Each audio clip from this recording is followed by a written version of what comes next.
Hello again, rail fans. It's another Saturday morning out here on the S line, the Wildwood sub, and I thought what better place to start our rail fanning day than at Wildwood, Florida. It's the S762, so it's somewhere about 3/4 of the way south between Baldwin and Zephyr Hills on the Wildwood sub. What my big thing is today, I'm waiting on Q442 northbound here. It's going to be my first chance to see this train in a long time, so let's see what it is.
Well, that was a serious train, Q442. We'll wait for the defect detector at Oxford to see how long he was, but we'll listen to that, and then we'll keep going north to see what else we can see here this morning. Out of Wildwood, I listened for the defect detector, which should have been at Oxford, but I never heard it. A conversation on another channel could have hung up my scanner, and I missed it. I caught up with Q442 again between Hawthorne and Orange Heights on US 301, but aside from him, all was quiet. We made it to Orange Heights, and that's the first thing we saw. I haven't heard another thing on the radio except that Q442. We went. Dispatch A965 20. Now there's an A965 in the picture now. I don't know what that is. When I got to Stark, I saw what it was. Local freight going south on the Brooker subdivision, probably to Gainesville.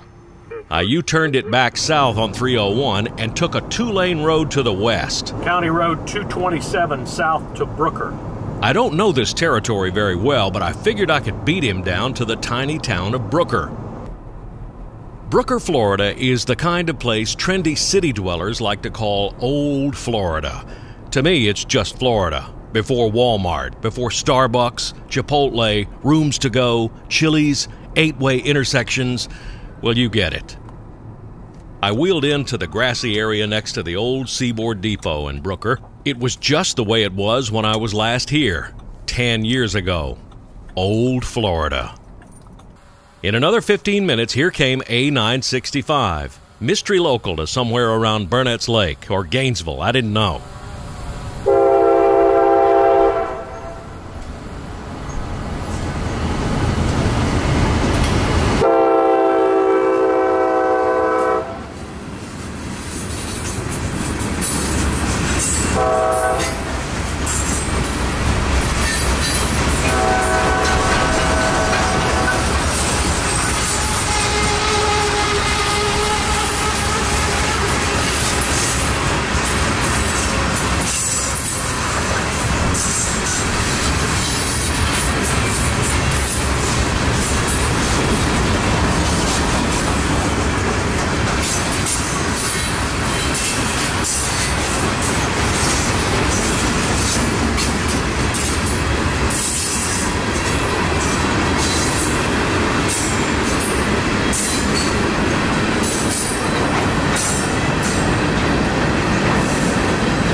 I drove back to US 301 and went north to Baldwin.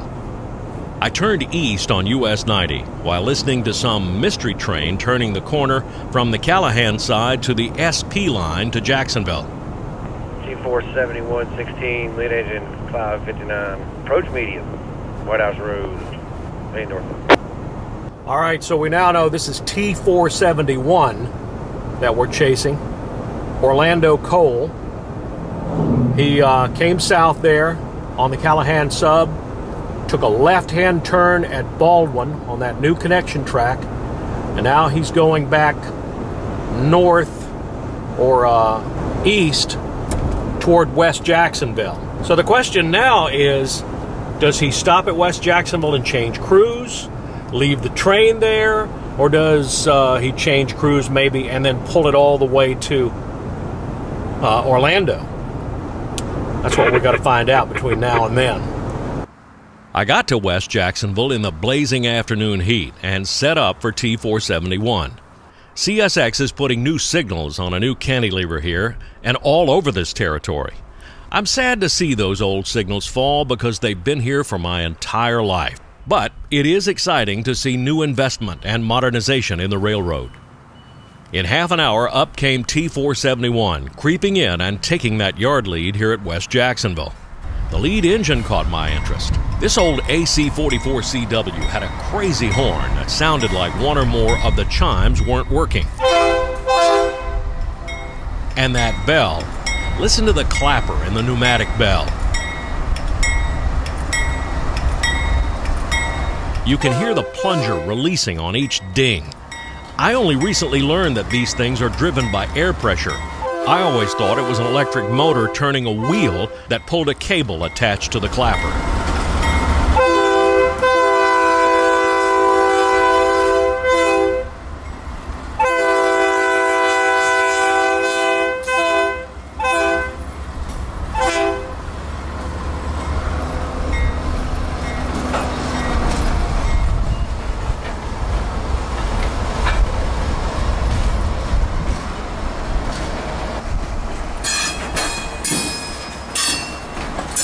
T471 was West Virginia coal bound for Orlando's Stanton Power Station. But he was changing crews here at West Jacks, and the new crew hadn't been called yet. So I moseyed on east toward downtown. That decision cost me an hour because I didn't know where I was going. I did hear Q455, the nightly mixed freight for Orlando, departing Moncrief Yard. I left the coal train at West Jacksonville, made my way through downtown Jacksonville, got lost because of a detour because of the Main Street Bridge was closed, so I had to make my way onto US 17 through the back way. Finally got down here to Orange Park. Orange Park, the coolest thing about Orange Park is this little rail yard right here with these private cars in it. Today there are 7 or 8 private cars tied up here, including the Chapel Hill, the Silverfoot, and the world-famous Georgia 300, this blue one right behind me, owned by Jack Hurd out of Fernandina Beach. This thing has hosted presidents and all kinds of dignitaries over the years. Very, very cool private car. But right now, I'm going to step out of the way. Let's catch 455 coming south.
Wow, a lot of commerce going into Orlando this afternoon. That's Q455, Waycross to TAFT Yard, Orlando.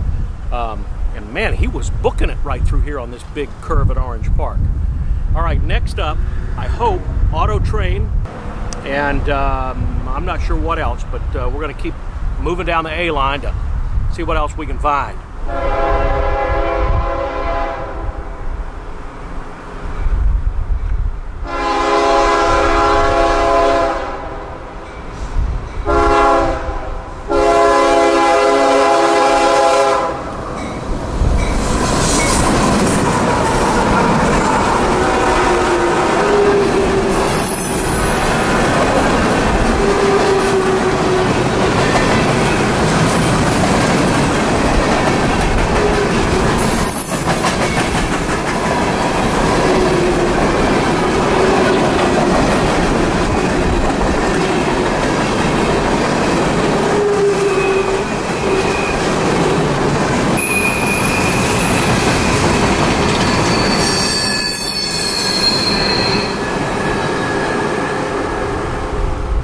Well, that one just snuck up on me. I was out at Sam's St. John's Seafood out here on US 17, about 2.5 miles away, and all of a sudden the scanner lit up, NO 13 northbound, distant to Yukon, which is the next siding up from Orange Park here. So I folded my tent up there and drove over here as fast as I could, just barely made it. That was interesting. That just goes to show you got to be vigilant all the time. You got to be staying with that radio all the time when you're looking for trains. Otherwise, they will just pass you, and you'll just never know it.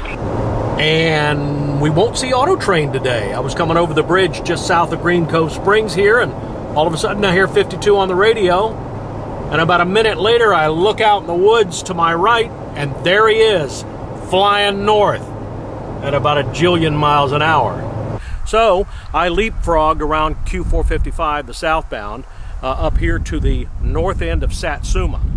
Down there is Buffalo Bluffs, place where the A line crosses the St. Johns River again.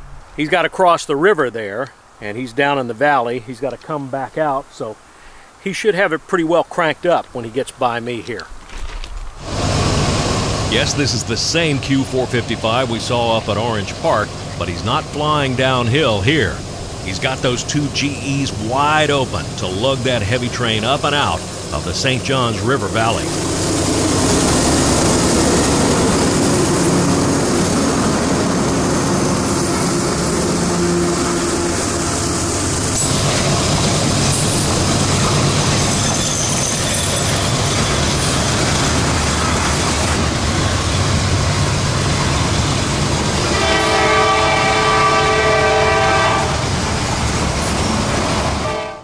After 4:55, I packed up and headed on south for home, until I heard this.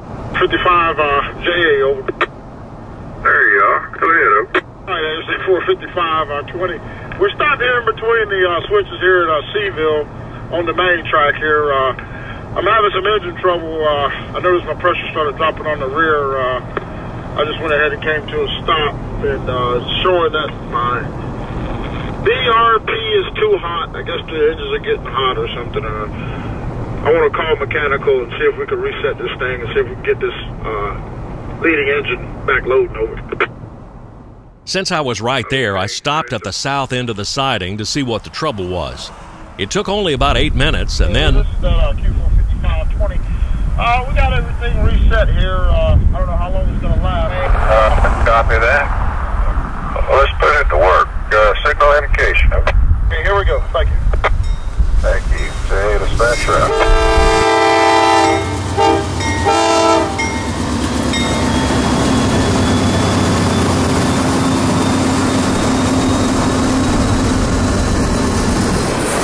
Well, it looks like they got their mechanical problem fixed. So Q455 is on its way south to TAFT. We're losing our light, and that's just about it for me. At the A727.51, this is Danny Harmon. Out.